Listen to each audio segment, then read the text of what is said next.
Good day, everyone. For today, the reporters were going to discuss the chapter 6, which is the derivative securities. I am Apple Grace and I am one of the reporters. Let's start. What are derivative securities? Unsa man ang derivative securities? A derivative is a financial contract between two parties, so it is a kontrato siya between two parties. Derivative is a contract that derives its value and risk from a particular security like stock or commodity. Hence, the name derivative. Ang derivative kuno is nag-derive or nagikan ang iyang value o risk gikan sa particular security. Derivatives are sometimes called secondary securities because they only exist as a result of primary securities like stocks, bonds, and commodities. So, gitawag po siya og secondary securities because kung wa ang primary securities such as the stocks, bonds, and commodities, dili po mag-exist using secondary. Some derivatives may also derive their value from interest rates, currencies, or entire indexes of securities. So, pwede po mag-derive ang value sa derivatives from interest rates, currencies, or entire indexes of securities. So, pwede po magikan ang value sa usa ka derivative securities from interest rates, currencies, or entire indexes. Derivatives are financial instruments whose value is derived from one or more underlying assets or securities. For example, a stock, bond, currency, or index. Characteristics of derivatives. So different types of derivatives have different features and characteristics, but there are few things they all have in common. Lain-lain klase sa derivatives. And napilain-lain na features and characteristics matag-usa nila, pero na sila'y kaparihuan. So, mao ni ang ilang kaparihuan. Una, they derive their value and risk from the price movement of an underlying asset or group of assets. So, pareho sila na nag-derive ang ilang value and risk sa price movement of an underlying asset or group of assets. Ang ikaduha is, they are agreements or contracts between two or more parties. So, agreements meaning agreed by both the parties. Pwede din siya written or spoken. Ang ikatulo is, they expire or settle on a particular date. So, ang kontrata is mag-expire. And na a particular date kung paano ma-settle. For example, in 6 months, in 8 months, or in June 30, 2023. The 4 types of derivative securities. There are 4 main types of derivative financial instruments. These are options, futures, forwards, and swaps. So the first one is the options. Options are contracts that grant their owners the right, but not the obligation, to purchase or sell a specific security for a specific strike price on or before a specific expiration date. So naapoy duha ka klase sa options, which are the put options and the call options. Put options give their owners the right to sell something, so pagbaligya. While call options give their owners the right to buy something, so pagpalit. The price an option buyer pays an option seller, sometimes referred to as an option writer. So, ang presyo kuno sa pagpalit sa buyer ni seller is option writer. For an options contract is called a premium, while ang kontrata is called premium. An options premium depends on its strike, the amount of time remaining until its expiry, and the volatility of the underlying asset. Standardized options contracts can be traded on public exchanges like the NYSE or the New York Stock Exchange, and the NASDAQ, National Association of Securities Dealers Automated Quotations. Or they can be traded between private parties on the over-the-counter or OTC market. Different investors use options for different purposes, but they are most often used to hedge positions or speculate on future price movements of various securities. So hedging is a strategy that seeks to limit risk exposures in financial assets. The second one is the forwards. Forward contracts are similar to futures in that there are agreements between two parties to buy or sell a specific asset for a predetermined price on a specific date. But they differ from futures, however, in that they are not standardized. So a forward contract is not standardized. The terms of each contract are negotiated and determined by the parties involved. So ang terms sa ilang kontrata are, so for example, ako ang buyer while si Jamaica Ginoo ang seller. So we are the parties involved. So ang terms sa kontrata, kami ra po'y maghimo o kami ra po'y mag-negotiate. Kami ra mag-negotiate and determine. For this reason, they are traded only on the over-the-counter market, not on public exchanges. Kay private man siya. Additionally, while futures contracts settle daily and can be bought and sold by retail traders until expiration without taking delivery of the actual commodity, forward contracts only settle upon delivery. So magbinayranay ra sa forward contract, magbinayranay ra or mag-settle kung ma-deliver na ang products. In other words, a forward contract buyer must actually take delivery of the asset in question. For example, 10,000 pounds of corn. For this reason, forward contracts are popular with actual producers and users of physical assets. And the third is futures. A futures contract obligates its buyer to purchase and its seller to sell a specific quantity of a particular security, often a commodity like corn or crude oil, at a predetermined price, usually the current market value of the security on a particular date in the future. So, si future contract nag-obligates, dili siya right, but it obligates the buyer to purchase and obligates the seller to sell. And the price is, ang price na nakabutang sa contract is kung unsay current or kung unsay presyo karon iyan nga security mo po'y butang nga price. In other words, future contracts allow buyers and sellers to lock in the current price of an asset for a future date. If an investor speculates that oil prices will rise over the next 6 months, they might buy a futures contract that obligates them to purchase X barrels of crude at today's price 6 months from now. If the price or on does go up, they can either sell the contract to another buyer for a higher premium or wait until the contract's expiration and take position of the barrels at the now discounted price. Like options, futures are typically used to hedge positions or speculate on price movement, while futures most often deal with commodities. Contracts also exist for stock indexes, individual stocks, currencies, and bonds. Futures have standardized terms and trade on public exchanges. So, ang future is nicely standardized terms and it is traded on public exchanges. The fourth is swaps. A swap is a customized derivative contract through which two parties agree to exchange the payments or cash flows from two assets at a set frequency for an agreed upon period of time. So, from the word swap, so is swap or imakigbaylo.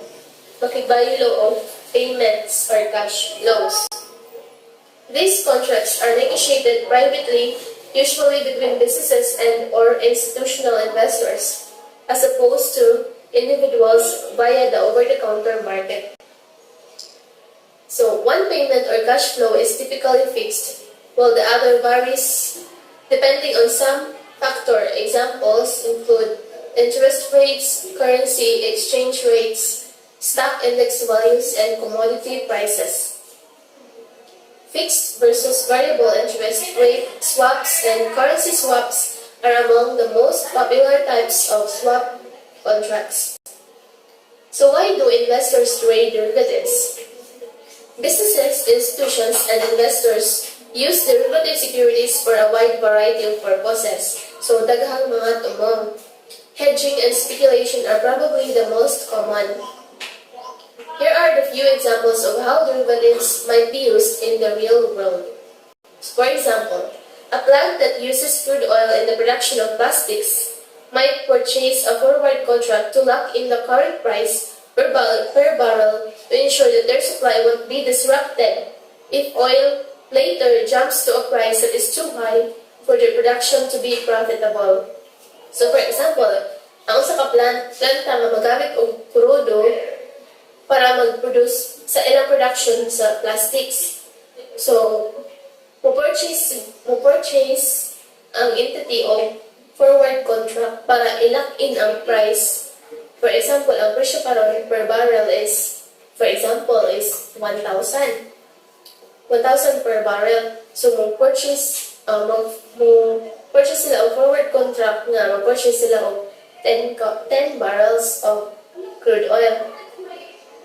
Nga, sa forward contract, di ba, ang presyo is ang current. So, kung pilit presyo karon, for example, 1,000 per barrel, maputoy makabutang sa kontrata.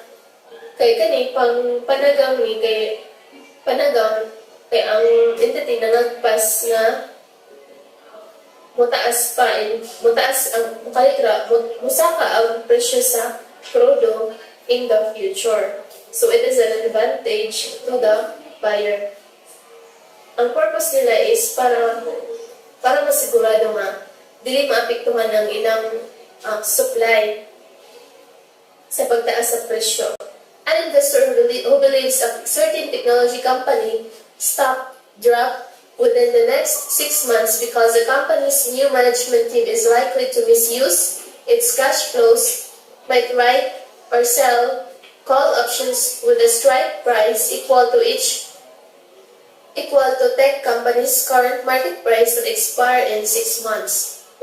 If the company's stock price does drop by then, the contracts will expire worthless and the writer or seller will pocket the contract's premiums. Another example is a farming company that is unsure about future demand for corn might sell a futures contract for 50,000 ears of corn that expires in 8 months. To ensure that they will able to sell their produce or products at its current value even if its value drops in the future due to decreased demand. So, mako the advantage sa seller. An investor who is bullish on alternative energy might buy call options for a solar power installation company with a strike price that is significantly higher than the company's current spot price or market value. If the company's stock price rises to or above the strike price, the investor can then resell the contracts for a higher premium or exercise them in order to take ownership of the underlying shares. Where are derivatives traded? Where a particular type of derivative is traded depends on its nature. Some derivative securities are traded both on public exchanges and privately on the over-the-counter market, while others only trade on one or the other. For example, standardized options are traded on public exchanges while custom options are traded over the counter. Futures, which are standardized, are traded on public exchanges, while forwards, which have custom terms, are traded privately over the counter. Swaps are also traded over the counter. What does Warren Buffett think about derivatives? So, ang famous na investor, which is Warren Buffett, has described derivative securities as financial weapons of mass destruction, carrying dangers that, while now latent, are potentially lethal. So, sa binisaya pa, nag-ingon si Warren Buffett na ang derivative securities is usa ka financial na mga hinagiban nga makaguba sa daghan, nagdaog, kapiligrohan, samtang karon tago pa, pero na potential na ma-develop in the future, posibleng makamatay.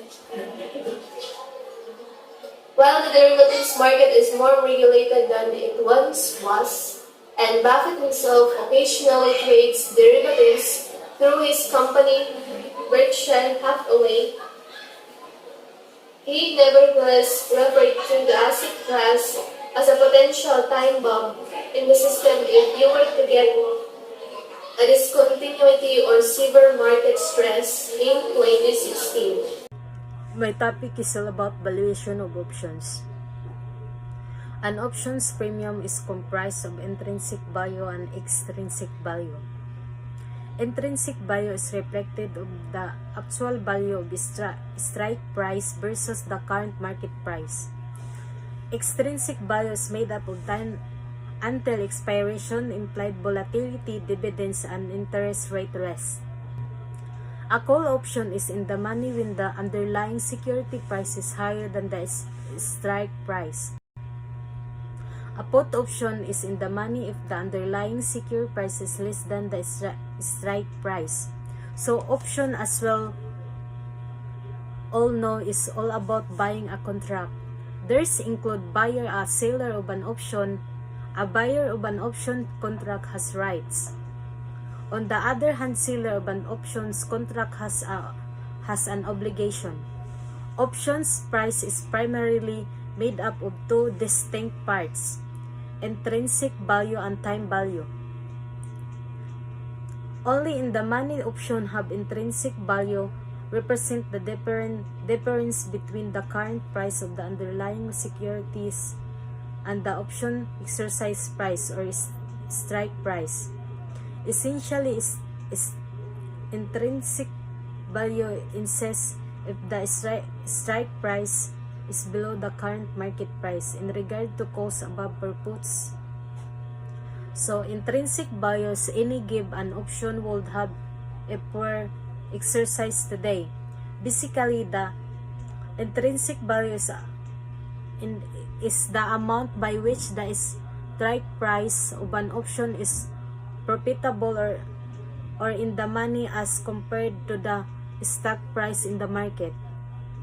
In the money, calls option means that the option holder can buy the security below its current market price. Time value. Time value is any premium in excess of intrinsic value before expiration. Time value is often explained as the amount investor is willing to pay for an option above its intrinsic value. This amount reflects hope that the option's value increases before expirations due to a favorable change in the underlying security price. The longer the amount of the time available for market condition to work to an investor benefit, the greater the time value. Time value is also referred to as intrinsic value as the factors influence an option's premium outside of intrinsic value. So the time value of money is the concept that a sum of money is worth more now than the same sum will be at the future date to its earning potential in the interim. The time value of money is a pure principle of finance. A sum of money in the hands has greater value than the same sum to be paid in the future. The time value of money is also prepared to to as the present discounted value. Major factors influencing options premium. Factors having a significant effect on options premium include underlying price. Changes in the underlying security price can increase or decrease the value of an option. These price changes have opposite effects on calls and puts. For instance, as the value of underlying security rises, a call will generally increase. However, the value of a put will generally decrease in price. A decrease in the underlying securities value generally has the opposite effect. So, ang underlying is mag-changes kung ang produce will be increase or decrease. Optional ra pagpataas sa usa ka produkto kung maka-epekto ba sa price ug value niya. Strike. The strike price determines whether an option has intrinsic value. An option premium intrinsic value plus time value generally increases as the option becomes further in the money select to open or close held pop up. It decreases as the option becomes more deeply out of the money select to open or close held pop up. So, strike is magdetermine siya whether sa kana nga price nga gihatag will dapat din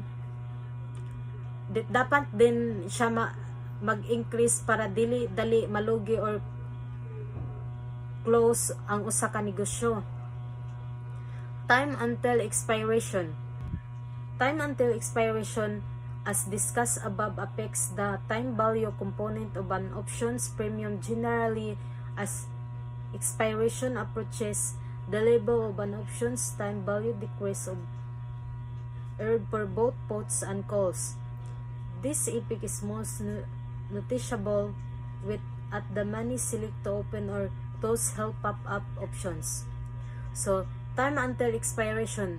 Dapat na kay business once you deal with, make it sure you have a reachable para manotice kung ang value is i-decrease na kay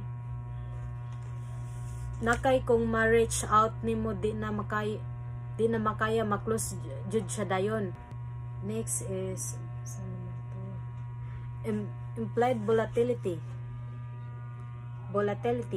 The effect of implied volatility is subjective and difficult to quantify. It can significantly affect the time value portion of an options premium.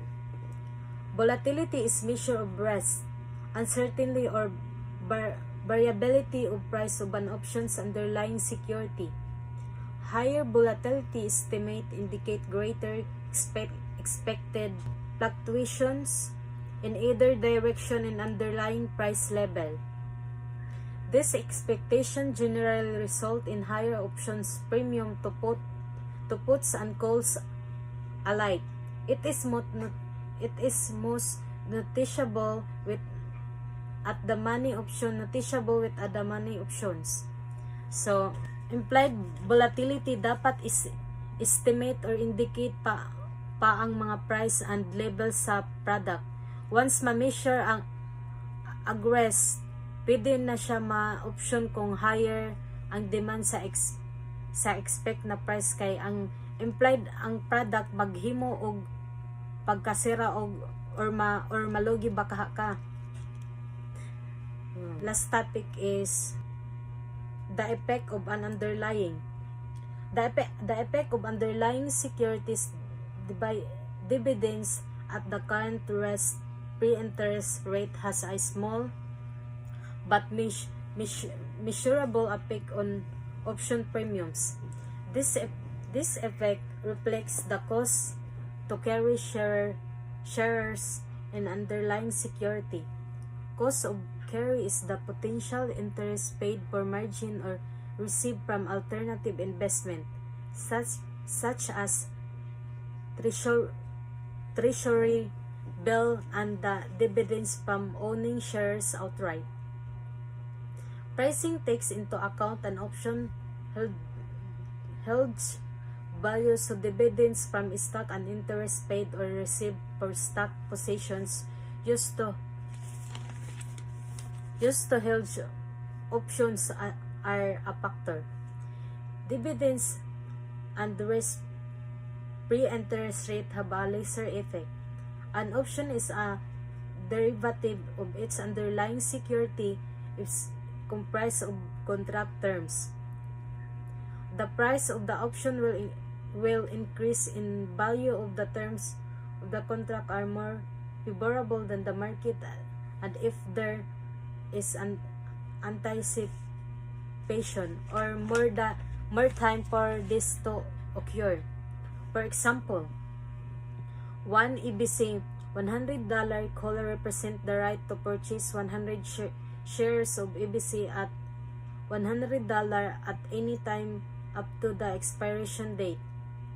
If EBC increases to $105, the call will be worth at least $5 because the buyer can exercise the rights to buy 100 shares at $100 and immediately sell at the market for $105. Capturing at $5 per share profit, if EBC rises to $110, the call will be worth at least $10. If EBC decreases to $95 per share, they call will not have any intrinsic value because it is more favorable to purchase the shares at the market rather than the strike price of $100. Time will also influence the premium of the option. The longer the contract has until expiration, the more expensive it will be as the holder has more time for the stock to move above or below the strike price. Implied volatility is a metric that rises when there is anticipation for the underlying security to move drastically. This often occurs around earnings as a stock may beat or miss expectations and will report on predefined date. This anticipation of movement will increase the price of an option as a movement up or down is more likely to take place. So ahong pagsabot ani is an option is mauni ang underlying sa market value. For example, ang Forex rate is favorable sa market, posibleng mo increase ang imong share sa company. That's all, ma'am. Thank you. Investing with derivative securities. One strategy for earnings income with derivatives is selling, also known as writing option, to collect premium amounts. Option often expire worthless, allowing the option seller to keep entire premium amount, although there is a decent opportunity for profit. Selling option can initial a substantial amount of risk. Derivatives are financial contracts whose value is derived from underlying asset. Option along with future contracts and forward contracts are some of the most common types of derivatives. Investing with derivative securities. Ang derivative ay isang seguridad na may presyong nakadepende o nagmula sa an option and on a stock or exchange trade fund. ETF is a financial contract granting the buyer the right to purchase 100 shares of the underlying securities and certain strike price until the option expiration date. Option buyer is not required to exercise the option.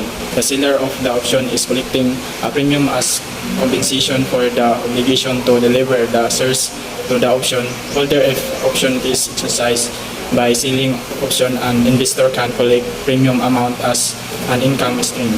Premium income organized from selling risk protection to some buyers seeking risk protection using option contracts. Investor can write option for premium income through several strategies that reduce their overall exposure from selling risk protection, including using spread covered calls or investing in option income funds. Writing option basics ay tumutukoy sa pagbinta ng kontrata ng mga option kung saan ang bayad o premium ay kinulikta ng manunulat bilang kapalit ng karapatang bumili o magbenta ng mga share sa hinaharap na presyo at sa covered calls. There are many different option selling strategies. One option strategy is selling covered calls. An investor who owns shares of stock can sell a call option with a strike price above the current trading price to collect the premium. If the option expires in the money, there is likelihood that investor will need to deliver the shares to the option holder. If the price of the stock stays below the strike price until the option expiration date, the investor gets to keep the entire amount of the premium. This is a strategy with limited risk since the investor owns the shares lying stock. Covered calls ay nasasangkot ng pagbibinta ng option sa pagtawag sa isang stock na pagmay-ari muna. Sa pagmamagitan ng pagmay-ari ng stock, ikaw ay saklaw ay protektado kung tumaas ang stock at mag-expire ang call option sa pera. Ang isang sakop na tawag ay isa sa mga diskarte sa option na may mababang panganib at angkop pa ito para sa mga nagsimulang mga lakal ng option. Naked short. Selling naked call option is another strategy that has unlimited risk. An investor sells option with no position in the underlying securities and no other option. Underlying security and no other option to mitigate the risk. If the option expires for this, the investor gets to keep the entire premium amount. However, if the price goes against the sold option, losses can be substantial. Naked short ay ang illegal na pagsagawa ng maikling pagbibinta ng mga bahagi na hindi patiyak na natukoy na umiral. Karaniwan ang mga lakal ay dapat humiram ng isang stock o matukoy na maaari itong hiramin bago nila ito ibinta ng maikli. Option income funds. An option income funds, also known as an option income closed-end funds (CF), is a type of solid investment whose goal is to generate current income for its investor by earning premiums from selling option contracts. This can be done by selling delta neutral option strategies as strategies and goals, or by writing covered calls, among other more complex strategies. Selling options can generate steady income plus for investor, but there are also unique risks, especially with selling naked option, that should be evaluated before engaging in any strategy. Option income fund ay isang closed-end na pinagsama-samang pamuhunan na bumuo ng mga kita para sa mga mamuhunan sa pamagitan ng pagbibinta, pagsusulat ng mga kontrata sa mga option. There are 4 types of derivative instruments, which are the forward contract, future options, and swaps. Forward contract is an agreement to buy underlying asset at a specific rate and a specific date in future. It is also more flexibility than other derivatives, and the contracts are customizable. And also, it is an over other trading, and the higher counterparty credit risk. Futures is similar to forward contract. It is the trade on established exchange. Parties to contract can tailor the contractual points, fixed format, size, and expiration. Also, it is follow the daily settlement procedure. Options is it gives the holder a right and not obligation to buy or sell the underlying asset at a specific rate and date. Right is only available to the buyer. For seller, options are an obligation. The 2 types of option are the call option and put option. Swaps is more intricate derivative tools. The most involved exchange of fixed cash flow for a floating cash flow. And it is similar to other types of derivatives. Swaps can be of commodity, currency, interest rate, or more. Forward contract, put options, and call options are related to one another because they are all derivatives. In other words, they all derive their value from the price movement of an underlying asset. If the value of the underlying asset goes up, the price of the forward contract, put option, or call option will change as well. The direction depends on the type of contract. Forward contracts are generally used for commodities, while puts and calls are used for stocks. The difference between forward and futures. Forward is trade in OTC or over-the-counter, where the terms of the contract can be customized as per the needs of parties concerned. It is standardized contract, hence more liquid, no margin payment required, settlement by the end of the period.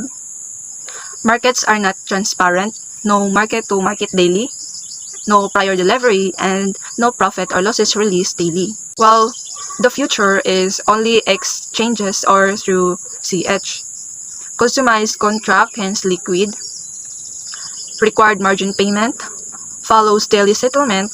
Markets are transparent and market-to-market daily. It closes prior to delivery. Profits or losses released daily. There are two types of options which are call option and put option. How do call and put options work? Put is an option contract that gives the buyer the right to sell the underlying asset at a strike price at any time up to the expiration date. So a put option is it will give the holder the right to sell a stock. For example is a stock put option with a strike price of 10 means the put option buyer can use the option to sell the stock at $10 before the option expires.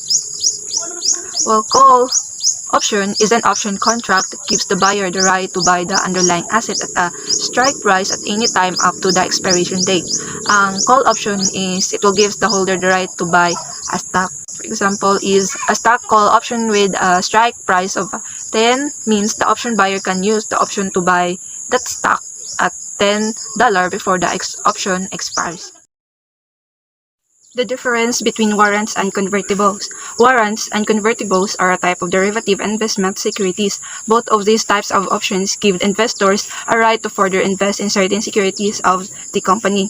Both of these types of options give the investor a right na mo invest in a certain securities sa isa ka company.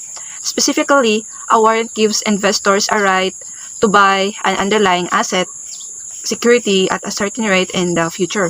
Ang isa ka warrant is maoy mo muhatag ni investor og right to buy sa underlying security at a certain rate in the future. On the other hand, convertibles allow investors to convert their security into the common stock in the future.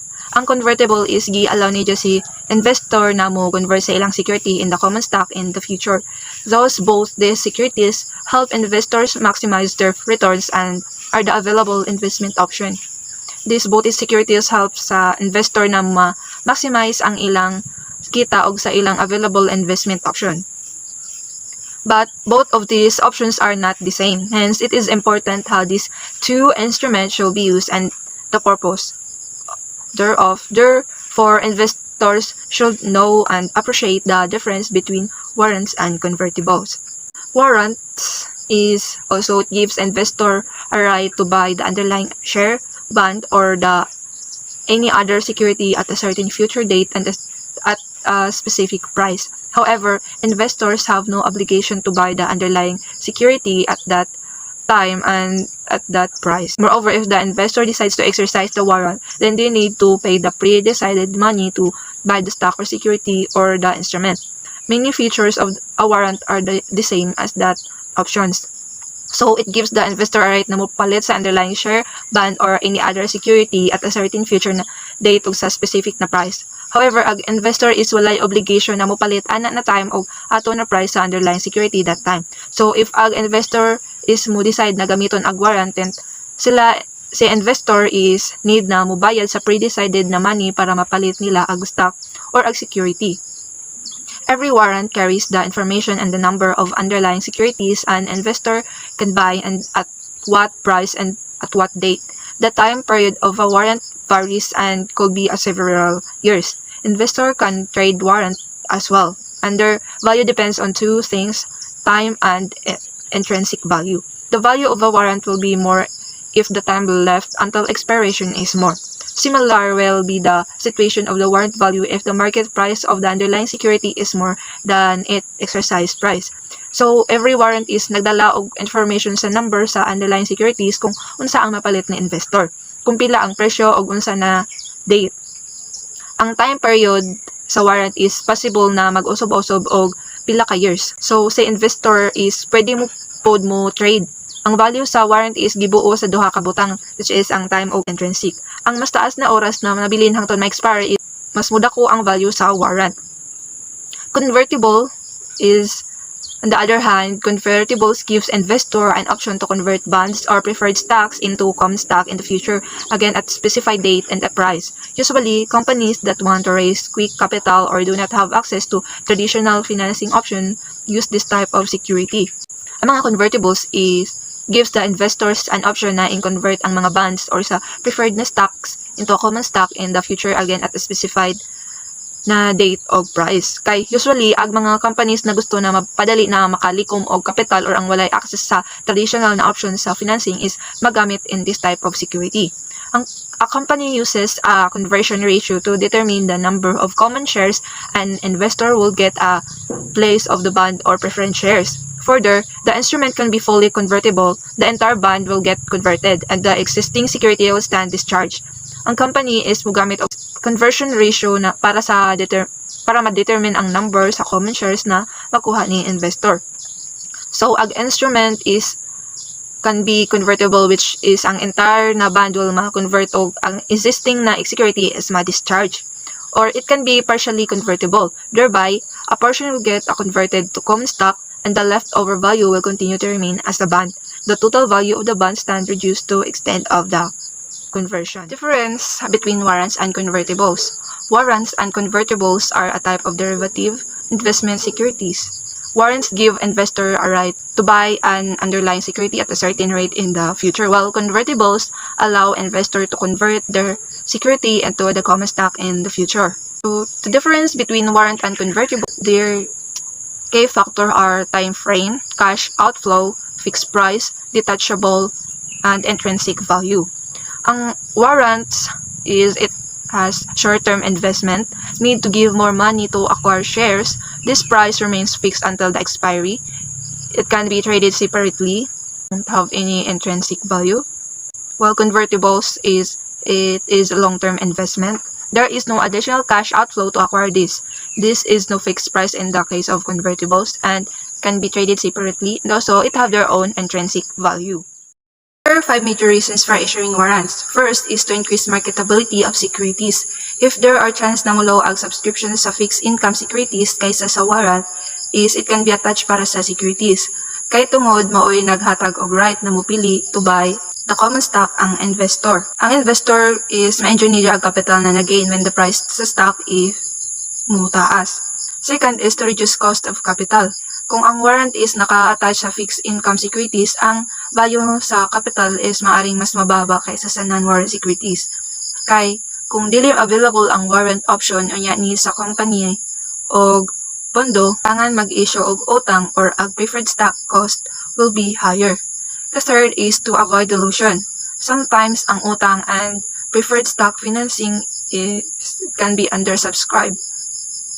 And ang company have to issue common stock na kontrolon ang position, pero kung ang company is mo gamit og warrant, ang company is maaring magbenta ng fixed income securities ng mas madali og para maiwasan ang dilution.